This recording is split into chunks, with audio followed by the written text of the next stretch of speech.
কাঙ্ক্ষিত ভ্রমণ, এক পাহাড়, নদী আর বন্ধুত্বের গল্প।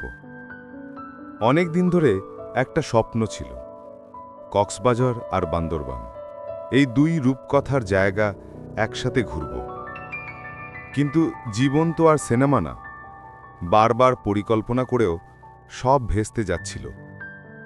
অবশেষে একদিন খবর এলো, সব ঠিক, আমরা যাচ্ছি।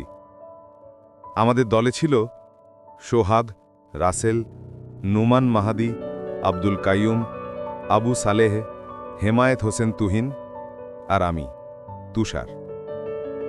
ঢাকা থেকে যাত্রা শুরু।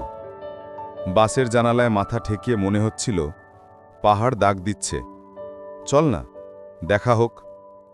প্রথম গন্তব্য White Peak station, Lama, Bandarban. সকালে চকরিয়া পৌঁছে নাস্তা, তারপর সিএনজি করে মাতামুহুরী নদীর দিকে রওনা। নদীর ধারে রিসর্টের লোকজন অপেক্ষায়। নৌকায় উঠতেই মনে হলো, আহা, এই পৃথিবীতে এখনো শান্তি আছে।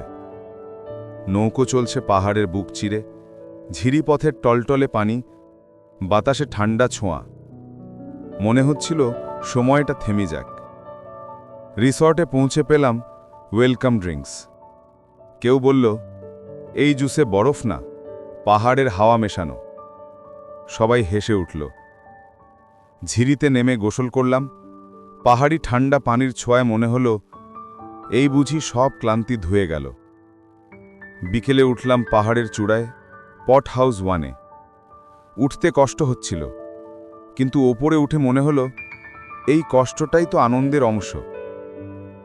চূড়ায় নেটওয়ার্ক নেই, ফোন নিঃসন্দ, তবু মন যেন জেগে আছে। দরবেশ বলল, ভাই, জীবনে আসলে পাহাড়ে ওঠা মানেই নিজের ভয়কে জয় করা। সবাই হো হো করে হেসে উঠল। খাবারের সময় দেশি মুরগি, পাহাড়ি মোরগ, ডাল, নানা রকম ভর্তা। সন্ধ্যায় ঝালঝাল মুড়ি মাখা আর পাহাড়ি ঠান্ডা বাতাস, একেবারে অন্যরকম স্বাদ। রাতে বারবিকিউ, ধোঁয়ার গন্ধে পাহাড় কেঁপে উঠছে। হঠাৎ এক চিৎকার, ওই জোঁক, জোঁক লাগছে! সবাই দৌড়োদৌড়ি, কেউ পানি ঢালছে, কেউ চিৎকার করছে। আর দরবেশ শান্তভাবে বলছে, ভাই, জোঁকও তো পাহাড়ের সন্তান, ভালোবেসে জড়িয়ে ধরেছে। সবাই হেসে গড়াগড়ি। রাতের শেষে চাঁদের আলোয় গল্প, গান আর হাসি। কখন রাত কেটে গেল কেউ টেরই পেল না। পরের সকাল, ভোরে পাহাড়ের কোলে বসে মেঘ দেখা। মনে হচ্ছিল এমন সকাল জীবনে একবারই আসে। খিচুড়ি, ডিম আর পাহাড়ির শরবতের নাস্তা, সেই স্বাদ আজও মুখে লেগে আছে। তারপর নৌকায় ফিরে চকরিয়া, সেখান থেকে কক্সবাজারের পথে যাত্রা। কক্সবাজার অধ্যায়। হোটেলে ঢুকেই সমুদ্রের গন্ধ। বালির ওপর পা রাখতেই মনে হলো এটাই জীবন। আমরা গেলাম শুটকি পল্লীতে, জেলেদের কাজ দেখা, মাছ শুকানো, সমুদ্রের ঘাটে এক অন্যরকম অভিজ্ঞতা। পরদিন ইনানি বিচ, তারপর মেরিন ড্রাইভ। এক পাশে পাহাড়, অন্য পাশে নীল সমুদ্র, এক অপরূপ সৌন্দর্যের মিলনমেলা। শাহপুরীর দ্বীপের বিকেলে সূর্যের আলো সোনালি হয়ে গেছে। কেউ ছবি তুলছে, কেউ চুপচাপ সমুদ্র দেখছে।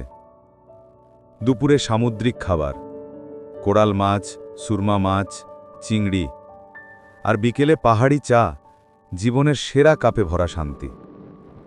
পুরো সফর জুড়েই ছিল এই অঞ্চলের বিচিত্র সব মজার খাবার, যা মুখে নয়, মনে থেকে যাবে অনেক দিন। বিদায়ের সকাল। শেষ দিনে সবাই চুপচাপ, হাসির মধ্যে লুকানো কষ্ট। কেউ বলল, পরের বার ইউরোপে যাব। দরবেশ হেসে বলল, আমার মন পড়ে থাকবে এই পাহাড়ে। সবাই হাসল, তবে চোখের কোণে জল ছিল চুপি চুপি। এই সফরটা শুধু পাহাড়, নদী, সমুদ্র দেখা না, এটা ছিল বন্ধুত্ব, স্মৃতি আর জীবনের প্রতি এক নতুন ভালোবাসার গল্প।